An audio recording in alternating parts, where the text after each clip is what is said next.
রজনীকালের একটা কন্যা ঘটনা গপ বাতিজা আমরা কালে বাতিজা তোমরা তো শুরু হ্যাঁ চাচা আমরা তো 1996 সালের জন্ম হ্যাঁ বহুত আগে এই বন্যা সোনার ভিতরে দা আমরা কাপ পাইছি এই কাপ বান্নে মধ্যে দা কত মাছ ইডা হিডা আমরা নিবা করবাও করছে আমরার কালে জন্নি কালে মানে তো আমরা বয়স হয়ে গেছি গা কিছু করতারি না তোমরা চেহারা ইয়াং জেনারেশন দেখি অনে আমরা যে সময় গাঙ্গ যাইতাম হ্যাঁ চাচা গাঙ্গ আরিয়াল খা নদী এই নদীর মধ্যে আগে কি বিশাল বড় নদী আছেন এমনি তাতে হিমাতা দেখা গেছে না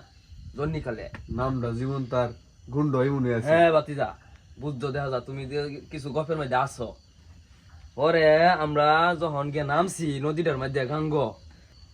বিশাল বড় গাং এই গাঙ্গেতে আমরা তো হেলবা কি দম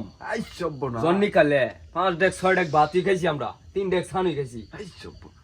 এই দম লইয়া গেছি গাঙ্গ একটা ডোব দিছি 3 কেজি হিং হইলে আইছি তলেতে কোন কি চাচা সাসা বাতিজা আমরার গপ যদি শুনো তে কই যাইতে মেরে দেব একটা মেরে দেবো গা বাতিজা এবারতে ডুব দিছি এবারতে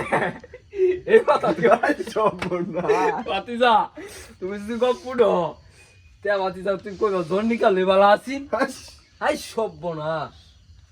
কইলে তো কই বনে গপ করি আচ্ছা বাদ দে রাজা